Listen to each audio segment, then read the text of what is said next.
Namaste, assalamu alaikum, shalom,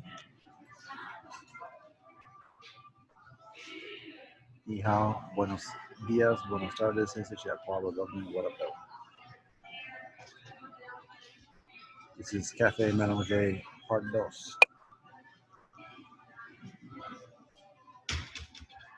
Continuing from a wee bit ago.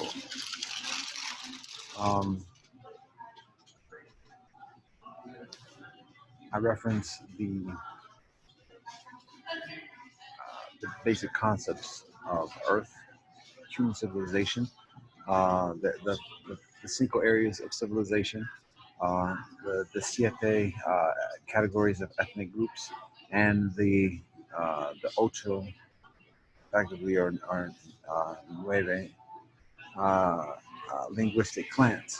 So then I also provide the brief synopsis of the progression of human religion, with the emphasis on the 2 distinct branches of human civilization, and the, the stages of development, from initial stages, time immemorial, to the emergence of the initial founders of religious institutions, right, traditions, to the awakening period, and then to the pluralistic stage of reconciliation and new conventionality, and through today.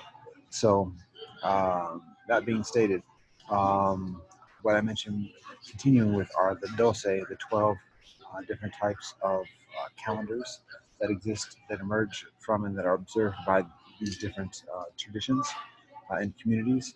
And then also I think it's again 31 main rivers of the earth, to give some tangible temporal context to civilization.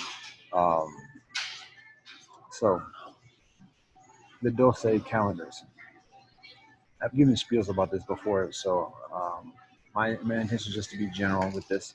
To understand how the calendars work, they're basically 2 types of calendars. There's a solar calendar and there's a lunar calendar. The solar calendar is predicated upon the orbit of the Earth around the Soleil, and which is basically 365 days, 365 days.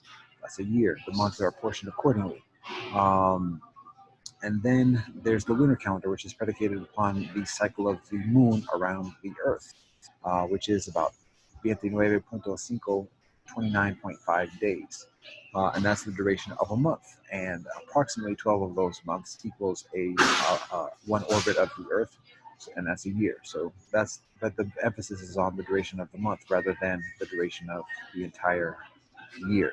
And so the observances in the different traditions are predicated upon these cycles. Some of these observances are predicated upon the lunar month, either happening often either on the new moon or the full moon, or thereabouts, or if it's a solar calendar, happening on a fixed day based upon the solar calendar.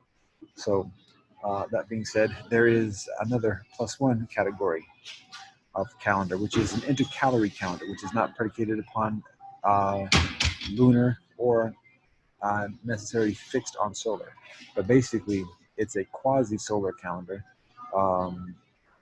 but the months are apportioned based upon a different mathematical methodology, and usually there is an intercalary period, meaning like an extra period at the end of the year, to add additional amount of days to the year, so that the total amount of days equals 365 days. So those are the basic types of calendars that exist. Now, that being said, here are the dose types specific to religious traditions. The first one I'm going to share is, I'll actually save that for last. So the first one I'll share is the Hebrew calendar. So the Hebrew calendar is come from the tradition of Israel. It is a lunar calendar that makes adjustments solar based. The adjustments is that there's a leap month every so often, every few years. There's an additional month that's added to the calendar, so that they're actually 13 months in a year, so that the observances are maintained in the same basic season, right? So that is the methodology within the Hebrew calendar. It's a lunar calendar with leap month months every few years. That's the first calendar. The second calendar is the Vikram Sambat calendar.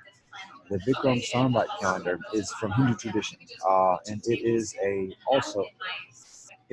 lunar solar calendar as well, meaning that it is based upon the lunar cycle. The months are fixed um, based upon the duration of the cycle of the moon. And again, just like the Hebrew calendar, there are adjustments. There's a leap month every few years so that the observances stay in the same kind of seasonal period. And the observances are based upon the lunar cycle. The next calendar is the Veer Samvat calendar from Jain tradition. And that calendar is also a lunar solar calendar. It runs simultaneous with the Vikram Sambat calendar, although there are different observances, but the methodology is the same. The year count is different as well. The fourth calendar is the Buddha calendar, the Buddhist calendar. And so, to be honest, the Buddha calendar is less emphasizes less the duration of years.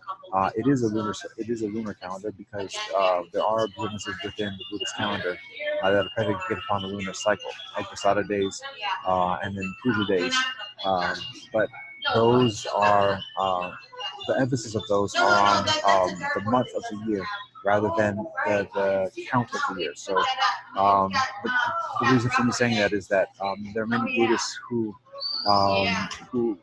observe many different types of calendars, and so I'm less concerned about the actual calendar, but maintain a mindfulness of when the actual cycles of the moon happen, so that the observances are made accordingly. But the Buddha calendar generally coincides with the Vikram Sambat calendar as well, from Hindu tradition, uh, except there are different observances based upon the lunar cycle. So that's numero cuatro. Numero cinco is the Handu calendar from Chinese tradition, which is also a lunar solar calendar with a similar methodology of leap months that are added every few years, so that the observances occur in the same season, generally from year to year. Um, the number of the count of the year is different, meaning that we're in a different year in the Chinese calendar than on other calendars.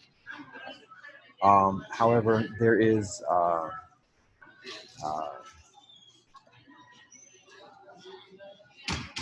same methodology as the leap months. So that is the Chinese calendar. Numero seis is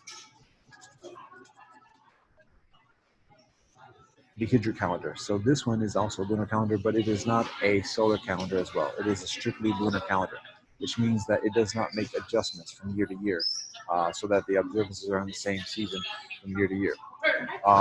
So it is a strictly lunar calendar, meaning it's based only on the cycle of the moon. And I'll leave it at that because I've already explained what a lunar calendar is. Numero, let's see where we are. This is ocho, somewhere around there. It's the Gregorian calendar, and this is the Christian calendar. So actually, within Christianity, there are a number of different calendars. Predominantly, uh, the Gregorian and Orthodox calendar, for lack of a good word at the moment. The Gregorian calendar is the one that utilized through the Vatican and through Protestant Christianity, so it's the best percentage of the Christian community that utilizes the Gregorian calendar, although even there are distinctions therein as well. But for the purpose of this conversation, I'm just going to address the Gregorian calendar. It is a solar calendar, meaning that it is predicated upon directly the cycle of the Earth around the Soleil. So it's 365 days with a leap day every 4 years, every 4 years. For English speakers, this is most likely basic elementary school information. The months are apportioned in a somewhat distinct methodology, but it's not according to the cycle of the moon. They either have usually 30 or 31 days, and so there's a different story that's attributed to that. So, but the observances actually it's a little bit complicated how Easter and particularly Easter is calculated, but basically it is actually based upon lunar cycle and solar cycle. But for the purpose of just calendar itself, it's a solar calendar with a leap day every 4 years. Next joint is the Naxi calendar from Sikh tradition. The Sikh calendar, the Sikhi, is a solar calendar, and but it also maintains certain affiliation with lunar cycles as well in terms of observances, because it emerges from a lunar solar tradition or experience, I should say. Um, so, but again, it's 365 days, if I recall correctly, with a leap day every 4 years. Um, and the months are um, 30 and 31 days as well. The methodology is distinct from the Gregorian calendar, or the sequence is distinct from the Gregorian calendar. Um, and but many of the observances in the Sikh calendar, the actual days are based upon the lunar cycle. Some are based on the solar, but some are based on the lunar. But anyways, that's that. Next calendar is the Bastani Kahar, the Zarathustrian, the calendar that emerges from Zarathustrian tradition. So this one is a little bit further complicated. Um, it actually goes into the category of one of the intercalary period, or one of the intercalary calendars. That is basically a solar calendar that has an adjusted period at the end of the year. Every month is 30 days. That makes it simple. However, the way it's counted, the year count is different within the diaspora, within the Zarathustrian diaspora, and that is attributable to the migration of Zarathustrians through the centuries, and there being different methodologies that emerge within that migration, depending upon amongst the different communities. And so, amidst a coalescence of the communities within recent century or so, there's work to like uh, uh, to bring together the calendars so that there's certain uniformity. And so there are a number of different reckonings. And so we utilize the Bastani Fosli reckoning as a count for the Zarathustrian calendar. And yeah, I'll leave it at that. So the next calendar is the Mayan calendar, and the Mayan calendar continues on. And hi, the Mayan calendar continues on, and there are also a number of different ways of counting the Mayan calendar. So we use the Ha'ab count, the Ha'ab long count. And so uh, the Mayan calendar is also an intercalary calendar. It's basically solar, but the months are 20 days each, so that makes it simple as well. There are 18 months of 20 days, and then there's an intercalary period every year as well. Um, so there's that. And then the 11th calendar is Nur Onse, is Baha'i calendar, the Badi calendar. And so the Badi calendar is also an intercalary period, or intercalary calendar. Um, it is 19 months of 19 days. Oh, how about that? Which equates to 361 days. And then at the end of the year, there's a period of 4 days, intercalary period, um, where it equates to 365. And sometimes it's 366, 366. And so it equals a full cycle of the Earth around the Soleil. Um, and the observances are based upon that as well. 19 days in a month, 19 months in a year. Recently, there are adjustments within the Baha'i calendar, within the Badi calendar, where the observances, many of the main observances, particularly commemorations, are based upon the lunar calendar, because again, that's the experience that the Baha'i faith emerges from. And so, to honor that uh, alignment, the observances are continuing on based upon the lunar cycle, but still just adjusted to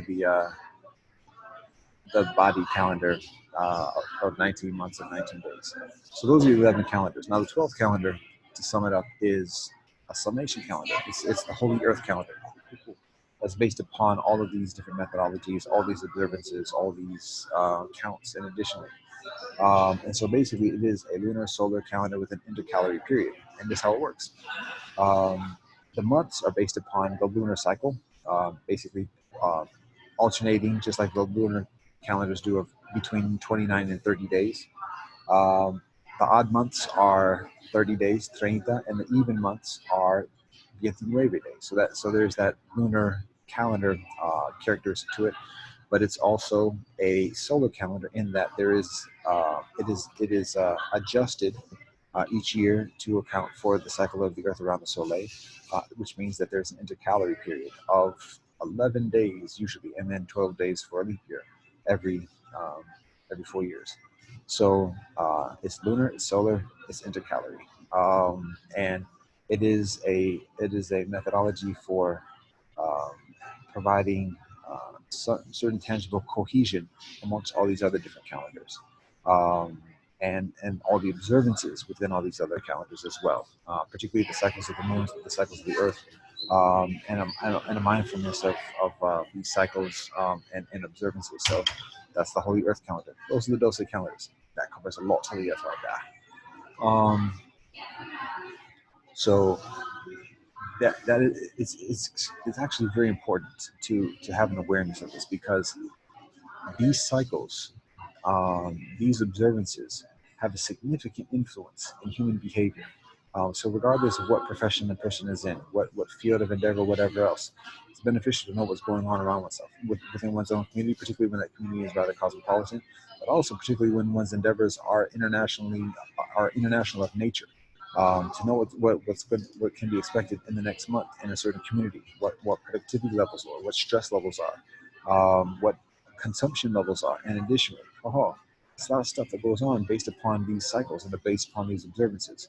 So just having a mindfulness of this, not even practicing or doing it oneself, but just knowing when it's happening, and like getting an intuitive sense of planning, and additionally, that's very important and it's very beneficial.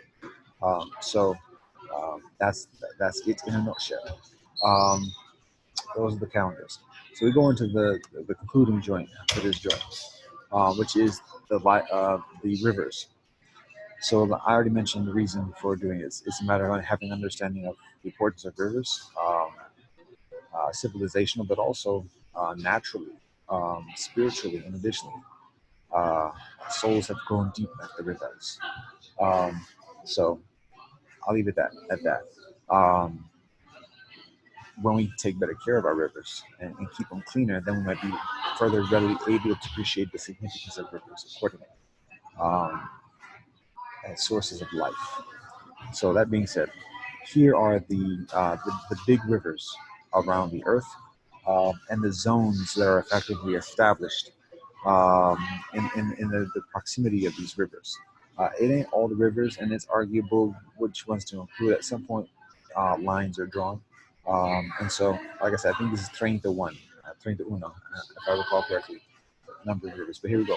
So we go from the northern coast of Russia.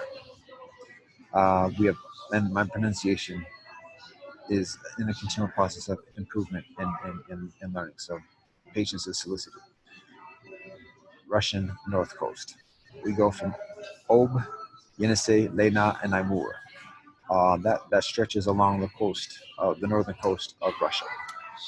Then continuing south from there, along the east coast of Asia, there's Huang, Yangtze, and Mekong rivers um, that go off into the eastern shores of East Asia. And then we turn a little bit west and towards India, and we have the Ganges and the Indus rivers um, that go out into effectively Sea of Bengal, Indian Ocean, um, respectively. Um, then from there, we go a little bit north and a little bit west, and we have the Sirdarya and Amudarya, and actually in another order, Amudarya and Sirdarya. which run somewhat parallel into the ROC, but as we are aware, the ROC is in straits right now.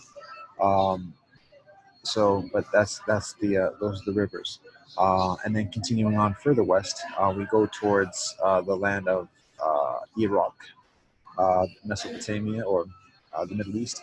We have the Tigris River, the Euphrates River, and a little bit further west we have the Jordan River. And so there are those. And then north from there, on the other side of the Caspian Sea and the Black Sea, we have the Volga that comes from the northern portion of Western Russia. And then we have the Danube, the Volga that goes effectively into the Caspian Sea. And then we have the Danube that goes, stretches west to east from Eastern Europe, from the Alps towards the Black Sea. But approach very proximately with each other in those bodies of water. So there are those. Then we have north of the Danube, we have the Rhine River that goes from east to west, and letting out into the it's the North Sea towards the English Channel, but Deutschland, in northern Europe. So from there, we cross the Alps, go on to the other side of the Mediterranean Ocean, or excuse me, the Mediterranean Sea, and we find the Nile River. And the Nile River stretches as the longest river, um, letting out from in the Nile Delta into the Mediterranean Ocean, but stretching all the way up, coming up from south, um, in East Africa, the Great Lakes region. Um, that's the Nile River, stretching from the Great Lakes region all the way to the Nile Delta in Egypt and the Mediterranean Sea.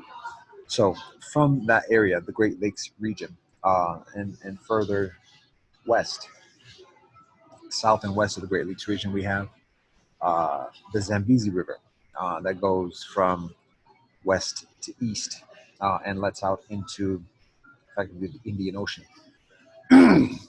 And that's that river. So from the Zambezi, we go north a wee bit on the west coast of Africa, or towards the west coast of Africa, or along the west coast of Africa, and we find the Congo River. And the Congo River goes in the opposite direction, in the other direction, from east to west, and lets out into the Atlantic Ocean.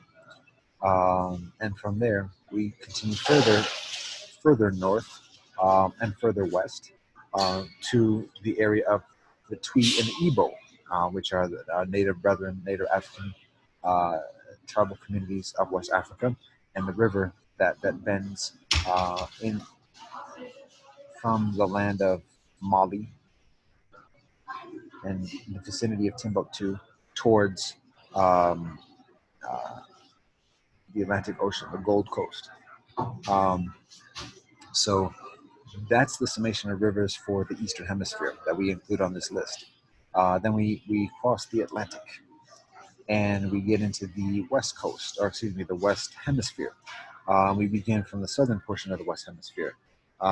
We have two rivers that come from the land of the Guarani, and another one that comes from one river that comes from the land of the Guarani, approximately, and another river that comes from the land of the Inca, approximately, that join together and let out into the Atlantic Ocean, thereabouts, amidst Argentina and Buenos Aires.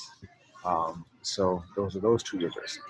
But then we also have the big river that stretches across Yanomami land, and lets out into the Atlantic Ocean. That is further north of the previous two that I mentioned. And so those are three of the major rivers in that vicinity. And we continue further north along the stretch of hills of Mayan land towards Navajo land, and Hopi land. And we find two rivers. that stretch nearly parallel with each other from north to south along the mountain range of the west portion of the western continent, and one letting out into the Gulf of Mexico, um, and that body of water, and the other letting out into the Pacific Ocean. And I'm also, you might notice, mindful of the words that I utilize because many of the names for these rivers are settler words, and so our protocol is to provide optimal respect and deference towards native tradition and native community. Um, and so we refer to the geography with that mindfulness as well. So that's what I'm doing. Those are those two rivers. And you can see I've mentioned settler nations and settler names, so it's other than being anti-settler, it's just a matter of providing due respect and honor for native brethren and mindfulness, particularly because there's a lot of improvement to be done in the conditions. So that being said, we keep that mindfulness. Continuing on, further north, we approach the river that goes from east to west, from the big mountain range towards the Pacific Ocean, from the land of the Ute towards the land of the Shoshone and into the Pacific Ocean. Um, that is that river going east to west. And then further north along the mountain range, we get into the land of the Inuit and the Aleut. And there are two rivers that go on from two sides of the mountain range. Um, one that goes off into uh, the west towards the North Pacific, maybe even the Bering Strait, that vicinity, and that's out there. And then another that goes further north and somewhat east into the Arctic area. Um, so those are those two rivers. Then we go a little bit east to the middle of the continent, right, and we find another big river called the Mississippi. Haha, it's the same name. And the Mississippi uh, brings the waters from the plains all the way out and travels from north to south into, again, the Gulf of Mexico, um, and where the Taino reside. Um, so there's that. And then we have one final river on this list, which comes from the biggest collection of fresh water on Earth, and continues from the land of the Haudenosaunee and the Algonquin towards the North Atlantic. Um, and that's out into that vicinity amidst the Hudson Bay and Atlantic Ocean and additionally. So those are the big rivers on this list. And if you counted all that, if you counted through the coherence of that, it's about 31, about 31 rivers there. So, like I said, from there we can discern effective zones and areas where people are congregate, settle, and build civilizations accordingly. Um, and it provides very beneficial perspective and context for understanding human civilization, human settlement, human migration, human belief, human activity, human beings, and additional beings. Um, so that's pretty much a wrap for this joint. Um,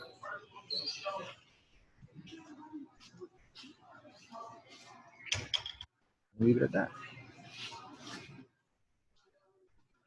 Namaste, assalamu alaikum, shalom, zajen, adios, te chagris, asabina osugugo, kirliko fred, one love, peace.